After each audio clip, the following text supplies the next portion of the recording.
Greetings, unsettled souls. Welcome to The Correct Views. Sam I.B. Gangi doing political commentary for the Media Speaks. I don't even really know if there is a Media Speaks anymore. It might just be me speaking, but I'm here. Hello, everyone. I promised you a show, and the show you are going to get. As you can tell by the hair, I am windblown. I have gone to Cedar Point today. I have been on water rides, and you name it. It's been amazing, but that's not what you want to hear about. You want to hear about the idiots. And I want to go to bed, so I'm going to go ahead and kind of zip through these for you. You're going to get to see the dunce cap. You're going to get to see the printout, all of it. And we're going to get right into it. I want to tell you before we start that Christelle and I are starting something called Melatonin Mondays. Now, these may post on Monday morning. These may post on Tuesday morning by the time they post. But Melatonin Mondays is exactly what it sounds like. It's going to be chill out. It's going to be fun. We're trying to find things to give you when you call in, comment in, do something. What do you say? Do me a favor, hit share on this, and I'll give you the word of the day early. 2 words of the day, Melatonin Monday. Put that in the comment line, and we'll make sure we send you something as long as you give us an address. Check this out, friends. USA Today, starting it off. Rosie O Donnell, no surprise there, sparks outrage with the Trump killing game. Now, see, I'm somebody that's got a pretty crass sense of humor. I really do. But if you're going to do something like the Trump killing game, and you don't mention its parody, then that's a threat. And at her level of popularity, she should know that. But let's face it, she hasn't done anything since Grease that anybody remembers. And Rizzo was just the slut of the movie anyway. Let's face you know as well as I do. Rizzo was the slut of that play. Actress Rosie O'Donnell certainly knows how to push conservatives' buttons, and now she is drawing their ire by pushing her own button, one that makes President Trump jump off of a cliff. The push Trump off of a cliff again, O'Donnell tweeted Saturday in an apparent play on Trump's Make America Great Again slogan. These tweet links the game in which a player, as O'Donnell says, make the president jump off a cliff again and again. Of course, conservatives express outrage. Sean Hannity said it's gross and sick. Sadly, violence has become an acceptable form of dissent for liberals these days, said a post on Young Conservatives. Look, I don't really have a problem with parody, even crass parody. I'll be honest, when Jaws of Victory was around, I would adorn myself in a Bill Clinton mask, and we had an electric chair with lights and stuff and fog, and I was electrocuted in it on stage in theater. Do I think that he should be given the electric chair? Yes, I do. I do, specifically for Chinagate. I don't really care that much about Monica Lewinsky. Yeah, I do. I don't think anybody should take it into their own hands to do it. I'm not threatening to do it. I don't have a problem with it. Skinny Puppy, when I went to see them once, they decapitated George W. Bush on stage in ISIS masks. Theater. Okay, I'm sure they didn't like the man, but theater. This is different because they're promoting this idea that it's okay to threaten to kill the president, which you may be in favor of if you don't like Trump, but you're not going to like it very much when your guy is in office. So remember that. Leading off here at the Dunce Cap of the Month Award. We've got another 2 to get to before we get to the big dumdy here. Florida girl dies months after drinking boiling water through a straw. Kiari Pope, 8 of Baton Beach, Florida, has died of her injuries following her young cousin's dare to drink boiling water through a straw. Now, I understand. I'm giving the dunce here to the cousin. But even at 8 years old, I knew not to drink boiling water through a straw. And maybe I was a genius kid or something. I don't know. But a young Boynton Beach girl died on Monday following complications after her cousin dared her to drink boiling water through a straw. I told you it was the Dunce Cap of the Month Award. 8-year-old Kyrie Pope had previously burned her throat and mouth with boiling water following the dare from a cousin who was reportedly the same age as her. Marquita Williams, 32, another cousin of the girl, recalled the scalding incident in an interview with the Sun-Sentinel, saying it has been difficult to deal with. That's because your family is full of idiots. That has to be very difficult. She said no one told her it was boiling water that Carrie Ari drank, and she believed it was hot water from the faucet. She said she gave Pope a drink of cold water, and the little girl and her cousin went to bed. But Ari woke up crying sometime later, saying it burned.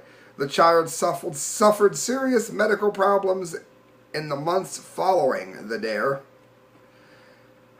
4 months after the dare, Pope received, it says, a tracheotomy. That sucks. That's when they put a hole in your throat, which reportedly led to her suffering chronic respiratory problems, and she was unable to speak. Now, that makes me wonder if the dunce cap also shouldn't be mentioned here as a possibility for the doctor, because it's not very often that a tracheotomy results in somebody's death. That's actually really weird. Going on here, on Sunday, the little girl complained that she was experiencing difficulty breathing. According to Pope's mother and mother's boyfriend, she became unconscious. Unresponsive minutes later, paramedics tried for 40 minutes to resuscitate Pope before rushing her to the local hospital, where the child was pronounced dead in the early morning hours of Monday. The family is under investigation. How about the cousin? I don't see where anybody else needs to be under investigation. The mother probably didn't think her daughter was that stupid.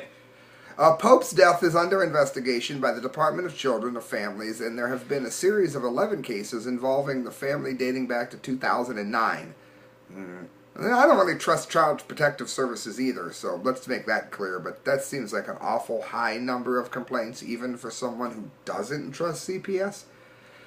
5 of which involve domestic violence between Carrie's mother and her boyfriend. Mike Carroll, the secretary of DFC, said in a statement that the loss of a child is devastating and sent condolences to the family and loved ones.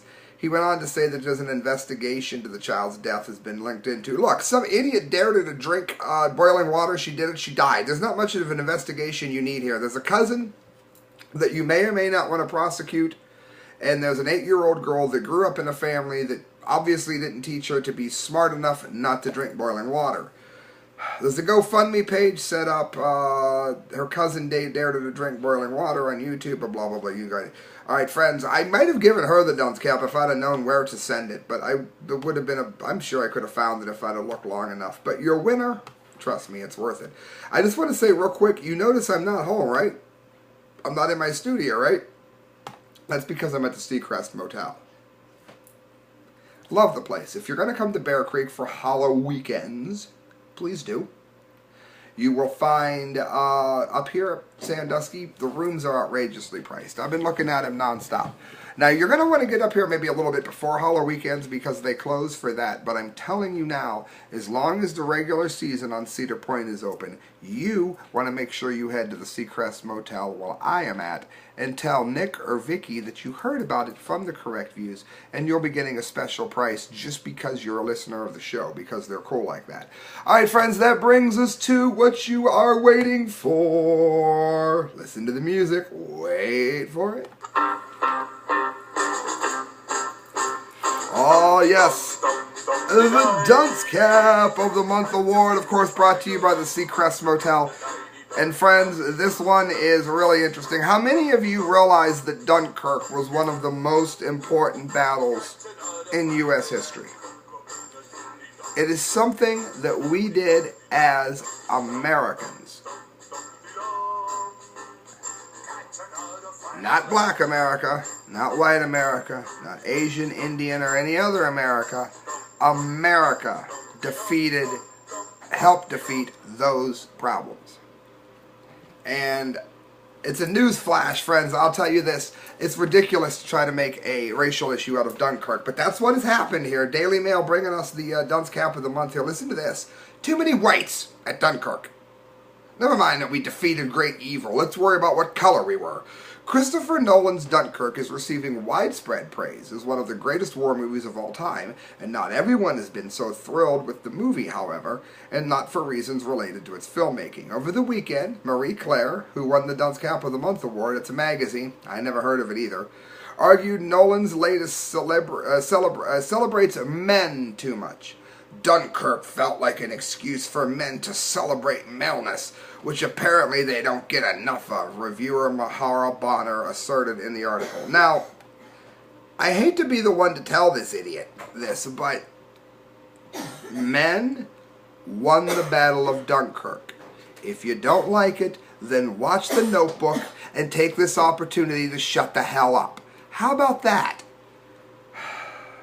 Over the weekend, again complained about it. If Nolan's entire purpose is breaking the established war movie mold and doing something different, why not make a movie about women in World War II? Because women in World War II were putting rivets in steel machines for people to win the war with. And while that is extremely important, and Lord knows that without the rivet heads that were the women in World War II, we wouldn't have ever won it. It just isn't the same movie, you dolt. Hey, Christelle, would you like to watch a movie about somebody riveting or somebody shooting? Shooting. No, God, she's a terrible woman. You're not much womanly, I'm telling you. Because I know really? Last time I checked, I was female. My birth certificate says female. We could prove that on camera because she is standing here nude in the hotel room, but I think I probably won't get demonetized. Keep it PG-13. Alright, we'll show you just one nipple. It says, because I know it were illicit cries of, ugh, not everything has to be about feminism. How about any other marginalized group, Bonner responded. These stories shouldn't be regulated to hide indie films of Oscar season. It's up to giant powerhouse directors like Nolan to tell them, which is why Dunkirk feels so basic. So because there weren't a lot of black people in the Battle of Dunkirk, and the director didn't just put some in to be politically correct, and therefore the director is bad. Predictably, a snarky review of the film celebrating men getting shot, drowned, and burned alive on behalf of their country struck many people as totally idiotic. But in fit with the growing chorus of complaints that the historical film was not diverse enough. For instance, USA Today bemoaned the lack of women and lead actors of color in its glowing review of Dunkirk. I really don't give a damn what color somebody is in a movie. I really don't. If you are black and in a movie, let me be the first to tell you, I don't give a damn. Okay? I only care whether or not you did a good job in the movie. I really don't care. And if there were 50,000 white people on the beach, then I expect the movie to show me 50,000 white people. Just like if they're making a movie about how the original people of Africa started growing things in the desert, which they were the first to do, obviously, because that's where they live, then I don't expect to see a lot of white people in it. Yeah, I don't think you should be putting white people in a movie about slavery just so that you can add a white person, because it's not going to make any damn sense, because it was black, okay? If there were white people that won the freaking war, then it was white people that won the freaking war, and that's why you win the Dunce Cap of the Month, and if you don't like it, I'm right, you're wrong, and that's all that matters. Look at this real quick. I'm so tired of this crap. Look at this, friends. This is what they're winning. Here's, first of all, the award. Now, that is the Marie Claire logo in the back. I didn't really know. It's hard to do one with this. Their logo kind of sucks, just like their magazine. Check this out. I'll show you the hat in a minute. The Dunce Cap of the Month award, I wrote this Dunce Cap of the Month award, goes to Marie Claire, who've managed to miss the point of Dunkirk and instead have dwelt upon the race of the actors. The PC diversity that you seek may not have been in the battle that day, but what was done remains a blessing to us still. For failing to see that, you win the Dunce Cap of the Month award. Christelle did not spell check this very well, so now she gets to add an L to still. And here is the Dunce Cap that they are winning. First of all, there's the great big dunce. You saw that yesterday in the hint. Now there's an anti-Nazi logo. And no, it doesn't mean Antifa. I hate them too. It says, does it matter what American race stops such evil? It's different evil, but you know what I mean. Why isn't it enough that Americans did it? And then, of course, there's the great leader himself. That's a joke. White Americans kicked my ass. Black Americans kicked my ass. Indian Americans kicked my ass. Asian Americans kicked my ass. ... In other words, let the correct views say, we don't care about political correctness. We don't care about color. Just make a movie that doesn't suck. And with Nickelback making awful white music and Drake making awful black music, I'm not sure that either race is doing a very good job at all. Friends, you've listened to The Correct Views. Thank you for listening. Please donate at thecorrectviews@hotmail.com. You can do so through PayPal. I am going to watch this this horrible hair and go to bed, and I will see you sometime next week, maybe for Melatonin Mondays. Good night, friends. God bless.